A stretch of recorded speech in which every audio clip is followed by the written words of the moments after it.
called The Moon Became Full of Itself. Tonight is a glorious night, alone on the beach at midnight. The moon became full of itself, turning the sand to ivory, the ocean a dark abyss. I stand in the presence of this organic alchemy as a witness to the polarized oneness. I close my eyes to see this beauty. Hearing the percussion of waves, the sea is breathing. I sing through the flute and I am the flute breathing. We breathe together and there's music. A rhythm flows back and forth as we minister to each other.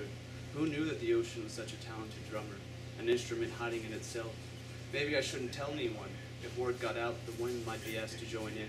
And who would be frightened of a thunderstorm if it made everything dance? There's a symphony breathing through creation's voice, instruments hiding in myriad forms.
Weep no more, fold your diamonds in gold.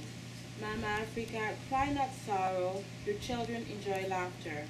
Your daughters wear you in their hair, cornrows and tresses. Your sons emulate your magnificence in stance, manner, and poise. America is far to be taken to by force and sold, to toil without your just reward. We have come from far, we remain in the composition of the earth, in a land too cold for our eyes and feet. Mama Africa, weep no more, keep your bronze and your malachite. Mama Africa, cry not sorrow, your children enjoy laughter. Your heartbeat is the rhythm of a myriad melodies, beats pumping over dancing bodies. After all this time, your indelible marks will open doors in this world so young and so old. You are my mahogany and onyx sisters, my hand of dripping chocolate and peanuts, a dollop of caramel in an ebony bowl. What happens to the hungry mothers of a rich continent, always in alliances it hugs with little hope. Mama Africa, smile with me. A future where the grand sunshine comes. I know you are the rainbow, a harmony of colors enchanting. We see your pride beneath the sun, in your forests, inside your huts, and along your oceans. We the brown, we dare dream in black, in red, and in green. My dear brothers, thank you for their drums, speed, and agility, for mothers who talk too long, for fathers who know themselves, for the clapping of hands, for the hip roll, the neck roll, and the eye roll. Mama Africa, weep no more, hold your coconuts and mangoes. Mama Africa, cry not sorrow, your children enjoy laughter. Next is Voyage to the Moon. Thank you. I will take you to the moon if you'll let me. Don't call me a loon. I swear I know where they dwell, the gods and angels who see well from a hidden high white tulips, which the joining of our lips will open and a way of light shine, for here is no night. I will say you kiss my tears and they will bless us dears. My friend Oshun will sing and crown you a new king. On our return from the moon, we will pass through a typhoon, there leave all our nightmares and invent the dreams of our new cares. Thank you. This is is a poem that came from a phase when I went to church, which I no longer do. It's called A Sermon. If you choose sin, you will lose your kin. You won't hear yourself with a din in your ear like the rattling of tin. If you choose blame, there will always be a lame beggar without shame to take your name. Your mother will cry to the heavens to dry her tears. Your father will be wry, but he will not go so far as to pry. And this is the last one. It's called Ode to the Mango. Grain, a mango is best with salt and pepper. In Dakar, you can buy one from the woman at the next street corner who knows the perfect blend. Mature, a mango does not resist the knife that cuts squares, rich yellow squares, the way my mother once did for me, my sister, and my cousins. Ripe, a mango does not resist a bite into its firmness, yielding deep yellow flesh. The juice will run down your forearm. Thank you. This is called A Sermon. If you choose sin, you will lose your kin. You won't hear yourself with a din in your ear like the rattling of tin. If you choose blame, there will always be a lame beggar without shame to take your name. Your mother will cry to the heavens to dry her tears. Your father will be wry, but he will not go so far as to pry. Thank you. Jonathan Warren. I live in Luling, Louisiana. I've been playing the Native American flute for like 2 years, and I've been writing poetry for probably about 7. Okay, thank you. Thank you so much. My name is Nina Ouedraogo, and I've been writing poetry. Well, I started writing poetry a long time ago, and I stopped and have an incomplete novel, 2 incomplete novels, and I went back to poetry in 2008, and I've been enjoying it, but everything that I've read today is still a work in progress. All my poems are works in progress, and I hope to be able to revise them, edit them, and hopefully present them to the world, and we'll see from there. Good afternoon. Thank you for your poetry. Okay. Thank you. Merci, Nina.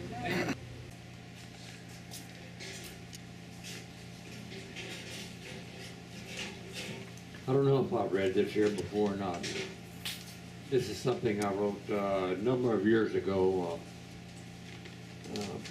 just prior to or after my 50th high school reunion. Just some thoughts. Some things fade a little. Though it wasn't long ago that we gazed out the window on a hot afternoon during history or math or English and dreamed of past and future, mostly future, mountains to climb, oceans to cross, wars to fight, exotic lovers, fortunes to win, of picket fences, log cabins, and children. We thought of basketball, football, holding hands and clumsy kisses, of geometry, of tests with A's and B's and F's. Fortunately, the window is still there, and the mountains, and the oceans, and life. Thank you.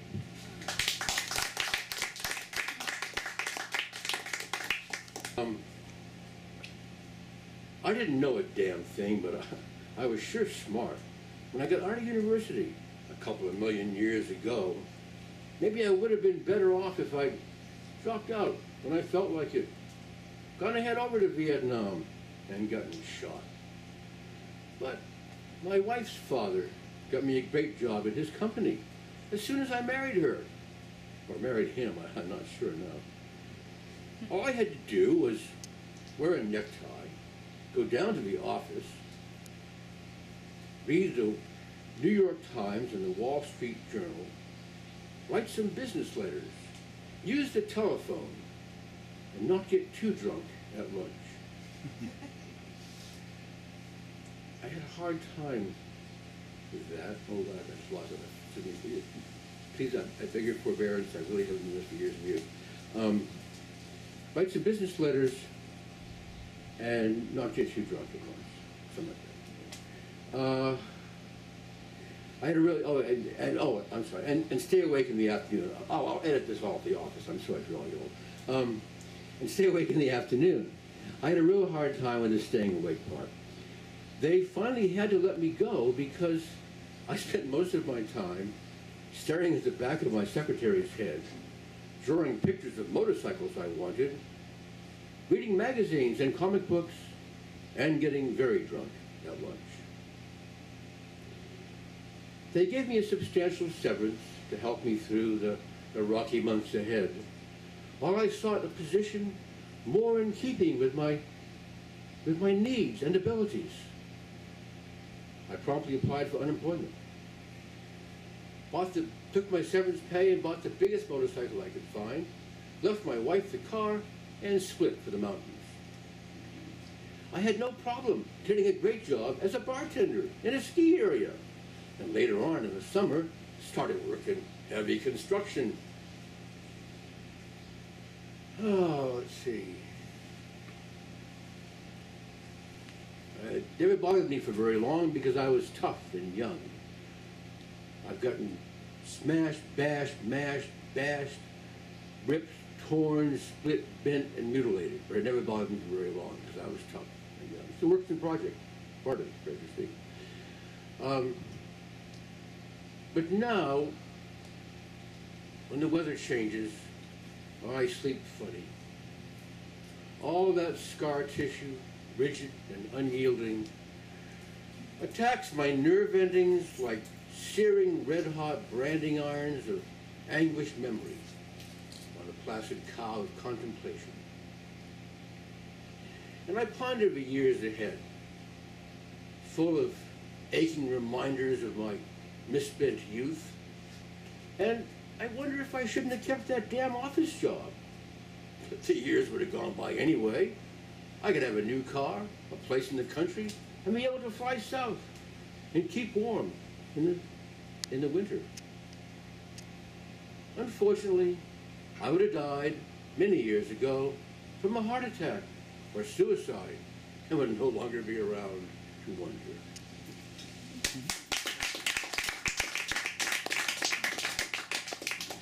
Collaboration with Sean Doherty of Erie, Pennsylvania. What we were given, no more than the architecture of a hand holding a hand. Shards of glass we gathered on the lake shore. The tiny cut on my thumb you sucked, her eyes of sleeping doves on the bus, the lighter burns on your arms. Paleolithic scars, pale ancient moons, in the small of our backs, winged palms. There is no touching if we turn away. There is no grieving except what we accept at the rest stop where you squatted to piss. There is no story we can tell, you said, only fragments, half-forgotten faces, a tapestry of what you could have been. He used to have strong hands. Maybe you saw them, fierce doves cradling a mallet, getting through a day, bus to work, walk home, never a nasty word or gesture, kind eyes behind the grieving. She died with eyelids fluttering, final morphine chemistry of America pumping through her brain, her veins. Excuse me.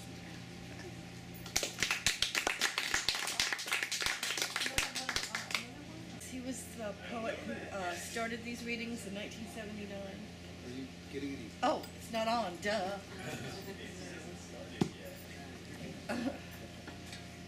Hello, okay. I just want to say that a poet and artist, Helen Toy, died a week ago, Sunday, of very aggressive cancer, and